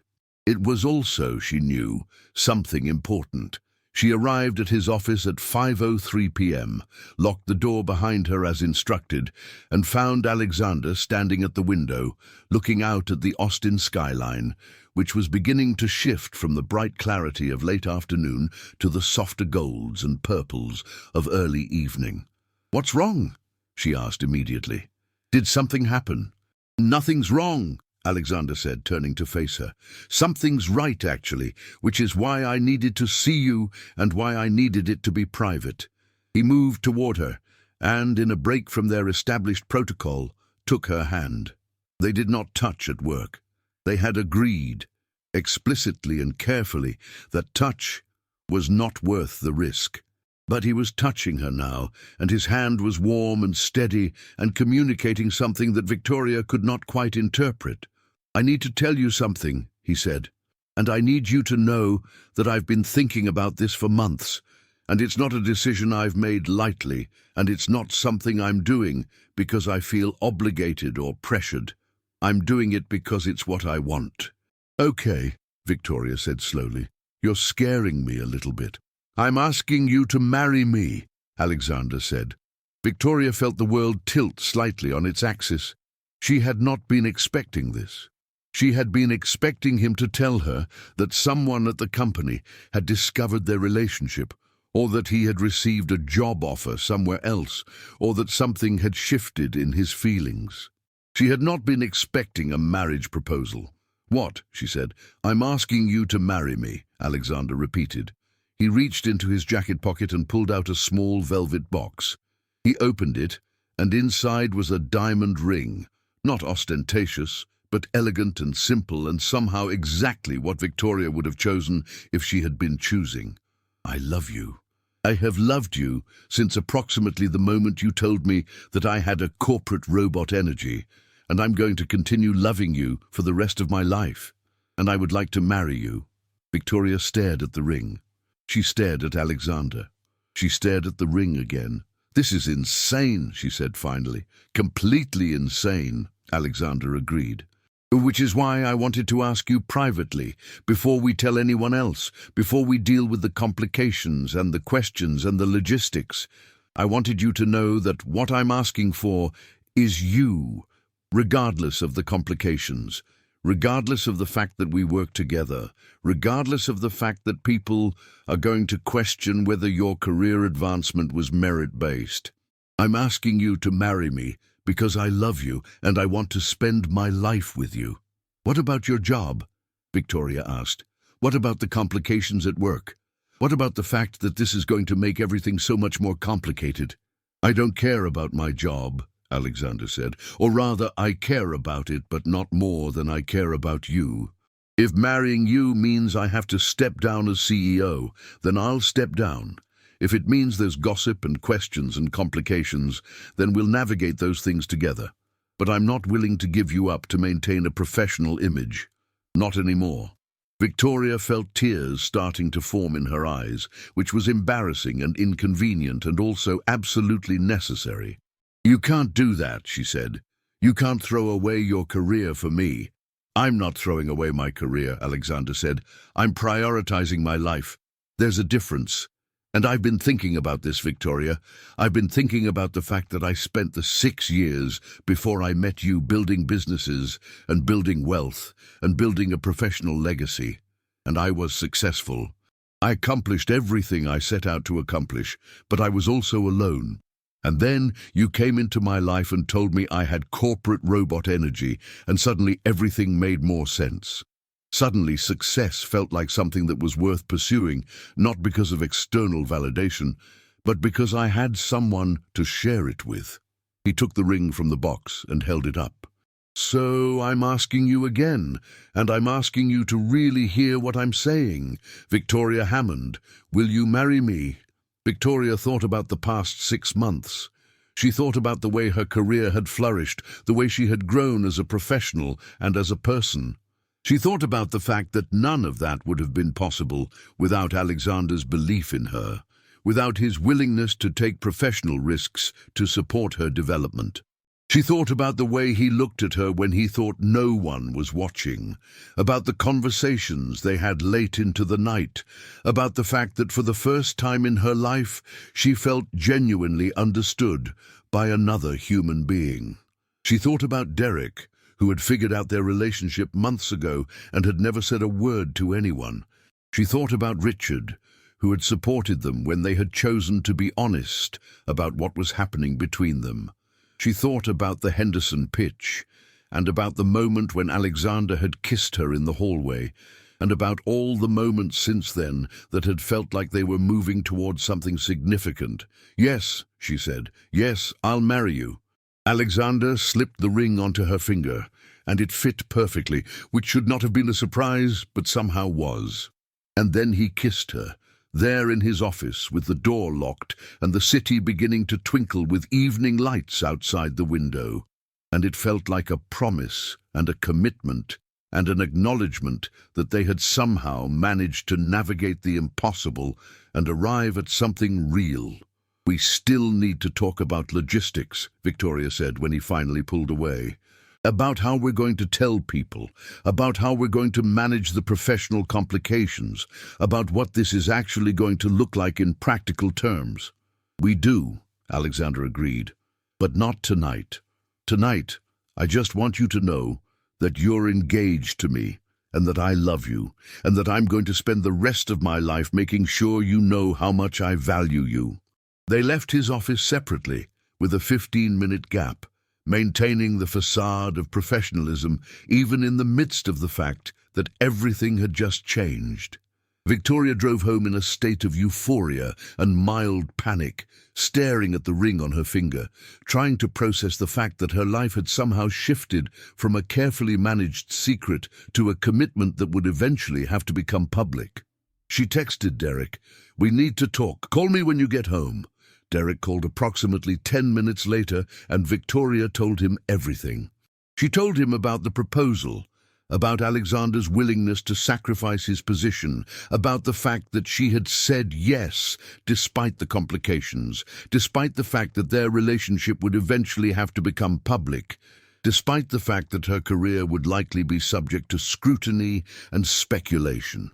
"I'm going to be honest with you," Derek said when she finished. This is the most romantic and most complicated thing I have ever heard, and I think you're both insane. But I also think you're both genuinely in love with each other, and I think that actually might be enough to make this work." "You really think so?" Victoria asked. "I really think so," Derek said. "I also think you should tell Richard before you tell anyone else, because Richard is going to be useful in managing the narrative around this. And I think you should probably set a wedding date that's at least 6 months away so that you have time to establish clear professional boundaries and demonstrate that your relationship doesn't interfere with the company's operations." "When did you become the voice of reason?" Victoria asked. "I've always been the voice of reason," Derek said. "You just didn't listen to me very carefully before, but I'm listening to you now, and I'm telling you that this is going to be complicated, but I think it's actually going to work." Days 2, the following week, Victoria and Alexander met with Richard again, this time at a small restaurant in Hyde Park, away from the office and away from the risk of being observed. They told him about the proposal, about their plans to eventually go public with their relationship, about the fact that they wanted to do this in a way that would not jeopardize either of their careers. Richard listened to everything, asked thoughtful questions about timeline and public relations strategy, and then offered his perspective. "The way I see it," he said, "you have 3 options. 1, you keep the engagement secret for an extended period and eventually announce it after you've established sufficient professional distance. 2, you announce it immediately and deal with the complications as they arise. Or 3, you have one of you transfer to a different department or company, eliminating the direct reporting relationship and the structural power dynamic." "I don't want Victoria to have to transfer," Alexander said immediately. "She's doing excellent work in her current position, and I don't want her career to be derailed because of our relationship." "Then I would recommend option 1, Richard said. "Announce the engagement in approximately 8 to 10 months, which gives you time to establish even more professional success, to demonstrate that your personal relationship hasn't interfered with company operations, and to get ahead of any gossip before it starts. By the time you make the announcement public, the board will have enough evidence of Victoria's competence and professional value that they can't question her advancement or her position." This seemed like a reasonable plan. Victoria and Alexander spent the next several months executing it with the same careful precision they had used to manage their secret relationship. They went to strategy meetings together. They collaborated on presentations. They demonstrated through their professional interactions that they were capable of working together effectively without letting personal feelings interfere with business decisions. And in the background, in the quiet moments when they were alone, they planned a wedding. It was during one of these planning conversations, on a Saturday afternoon in October, that Victoria realized something fundamental had shifted in how she understood her own life. She was sitting on the balcony of Alexander's apartment, looking out at the Austin skyline, with a notebook in her lap full of wedding details, colors, venues, guest lists, and she realized that she was happy. Not the kind of happiness that was dependent on circumstances or achievements or external validation, the kind of happiness that came from knowing that she was building something real with someone who understood her and valued her and wanted to spend his life with her. "I've been thinking about something," Alexander said, coming out onto the balcony with 2 cups of coffee. "What if, when we announce the engagement, we also announce that you're being promoted to Vice President of Operations?" "What?" Victoria said, nearly spilling her coffee. "That position doesn't exist yet. That's not a real promotion." "It is if I create it," Alexander said, "which I'm thinking about doing. The company is growing, and we're going to need someone in a leadership position who understands both strategy and operations. You're the perfect person for that role." "Alexander," Victoria said carefully, "you can't just create positions to advance my career. People are already skeptical about my promotions. If you create a brand new position specifically to promote me, it's going to validate every concern people have about nepotism and preferential treatment. You're right, Alexander said, sitting down next to her. You're absolutely right. I'm trying to fix a problem by throwing money and positions at it, which is not a solution, it's just compensation. But, Victoria said, there's nothing wrong with having ambitious career plans that happen to intersect with my personal life. If you genuinely think the company needs a VP of operations, and if you genuinely think I'm the right person for that role, then we can make that happen. But we need to do it carefully, and we need to do it in a way that's completely defensible. When did you become the voice of reason in this relationship? Alexander asked, smiling at her. I've always been the voice of reason, Victoria said. You just didn't listen to me very carefully before you started being in love with me. In November, they made the announcement. They called a press conference. Nothing too formal. Just something to let the business community in Austin know about the engagement and the promotion. Victoria gave a speech about her vision for operations, about the importance of integrating strategy and implementation, about the ways she intended to improve efficiency while maintaining the company's commitment to innovation.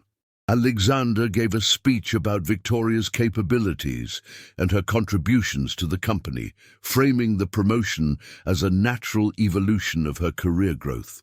And then they announced their engagement, and they told the story of how they had met, leaving out the part about her insulting him before knowing who he was. And they talked about their commitment to maintaining professional boundaries while also being honest about their personal relationship. The business community's response was generally positive. There were inevitably some questions about whether Victoria had been promoted because of her relationship with Alexander, but those questions were answered with documentation of her career trajectory, with feedback from colleagues and board members, with demonstrated evidence that her advancement had been merit-based and well-deserved. Derek texted her the day after the announcement. I'm proud of you, both of you. You managed to do the impossible and actually make it work. The wedding took place in April, in a small ceremony at a ranch outside of Austin, with approximately 150 of their closest friends and family members. Derek was a groomsman. Richard, who had remained at the company as a consultant, gave a speech about the importance of taking risks on people you believe in. Victoria's parents, both of whom had been teachers all their lives, cried throughout the entire ceremony. Victoria wore a simple white dress that she had chosen because it made her feel like herself, not because it was what she was supposed to wear. Alexander wore a charcoal suit that probably cost more than her entire dress budget, but somehow managed to look like he was wearing it ironically, like he was in on the joke about expensive corporate attire. When they exchanged vows, Victoria said something that she had written carefully over the course of several weeks. I'm marrying you because you see me. You see me when I'm trying to hide behind data and spreadsheets, and you push me to understand the emotional context of my own work. You see me when I'm afraid, and you remind me that fear is just information, not a reason to stop trying. You see me when I'm angry, and you listen to the truth underneath the anger instead of trying to minimize it. And most importantly, you see me as someone who is capable of greatness, not just someone who is useful to your career. So I'm marrying you because I want to spend my life being seen by someone who understands what that means. When Alexander said his vows, he said, I'm marrying you because you made me remember why I was building anything in the first place. I had accomplished all my professional goals, and I was empty. And then you came along and told me I had corporate robot energy, and somehow that was the most real thing anyone had ever said to me. You remind me every day that success without connection is just loneliness with a better view. You remind me that the most important strategy is the one that acknowledges both the numbers and the people those numbers represent. And you remind me that I'm capable of being loved by someone who is genuinely my equal. So I'm marrying you because you've made my life not just successful, but actually worth living." By the time they kissed as a married couple, there was not a dry eye in the venue. Derek was openly crying. Richard was smiling in a way that suggested he was thinking about his own roads not taken. Victoria's parents were holding hands, remembering, she imagined, the moment they had decided to take their own unlikely risk. When they returned to work the following Monday, Victoria and Alexander established clear protocols for how their marriage would function within the context of the company. They did not have joint meetings without other people present. They did not make joint decisions about company policy. They maintained professional distance while also being honest about the fact that they were married. Within 6 months, there was no controversy left to discuss. Victoria had established herself as a capable vice president of operations. Alexander had continued to successfully lead the company, and the fact that they were married had become simply another fact about them, not the most interesting or most controversial thing about their professional relationship.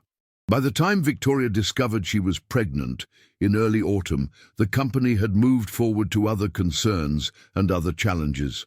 She told Alexander first, at home on their terrace, looking out at the Austin skyline, with the same view that had reminded her on so many occasions that their life was real and solid and genuinely theirs. "We're having a baby," he asked, as if he couldn't quite believe it. "We're having a baby," Victoria confirmed. He pulled her close, and they stood together on the terrace, not speaking, just existing in the moment of recognition that their lives had somehow transformed from a carefully managed secret to something beautifully, complicatedly, genuinely real. The baby, a daughter, was born the following April, exactly 1 year after their wedding. They named her Eleanor after Alexander's grandmother, and Victoria found herself understanding for the first time why people talked about parenting as if it were the most transformative experience of their lives. 2 years later, when Eleanor was learning to walk and to speak in small, determined sentences, Victoria was promoted to Chief Operating Officer, a position she had earned through demonstrated excellence and strategic vision. Richard attended her promotion celebration with a knowing smile and a bottle of expensive wine. "I told you this would work," he said to both of them. "You did," Alexander agreed, "and it did." The term. But the thing that Victoria found most remarkable as she looked back on the entire journey, from the moment she had insulted a consultant at her filing cabinet to this moment, standing in a conference room as the company's second highest-ranking executive, with a husband and a daughter, and a career that she had built through her own efforts and her own genius, was that it had all come from honest I. She had told Alexander the truth when she was too tired to filter it. He had been honest about his feelings when he could have maintained professional distance. They had been honest with Richard, with Derek, with the board, and eventually with the entire company. And that honesty, complicated and risky and genuinely difficult as it had somehow become the foundation of a life that was not just successful, but actually genuinely real. Eleanor was learning new words every day, and one of her favorite words was dada. She would say it while pointing at Alexander with the kind of absolute certainty that only 2-year-olds possessed. And when she did, Alexander would smile in a way that Victoria remembered from the moment he had kissed her in the hallway outside the conference room. A smile that contained genuine joy and genuine recognition of the fact that his life had become something he could not have predicted, and that the unpredictability was the best part. On the evening of Victoria's promotion celebration, after Eleanor had been put to bed and the apartment was quiet, Victoria sat on the terrace with Alexander and looked out at the Austin skyline, the same view that had reminded her over and over again that their life was real. "I was thinking," Alexander said, "about that first night we met, when you told me I had corporate robot energy." "I was also thinking about that," Victoria admitted. "I still feel kind of bad about it, actually. Don't, Alexander said. That was the moment everything changed. That was the moment I realized I was tired of being a robot and that I wanted to be a person again. You gave me that. You gave me permission to be real. Victoria thought about that. She thought about the fact that sometimes the most important moments in your life are the ones that feel like mistakes, like disasters, like the exact opposite of what you planned. She thought about the fact that she had insulted her future boss and her future husband, and that somehow that had been exactly what they both needed. "I love you," she said, which was something she said to him every day, but which never lost its significance or its power. "I love you too," he said. And they sat together on the terrace, with the city glittering before them, two people who had found each other by accident and had chosen, again and again, to choose each other, despite the complications and the risks and the fact that it would have been so much easier to walk away. The Austin skyline stretched before them, indifferent to their joy, indifferent to the fact that two people had managed to build something real in the middle of corporate ambition and professional risk. But Victoria felt its presence, felt the weight of the city that had always been home, and she felt grateful for Alexander, for Eleanor, for the fact that she had been brave enough to be honest, even when honesty had seemed like the most dangerous choice of all.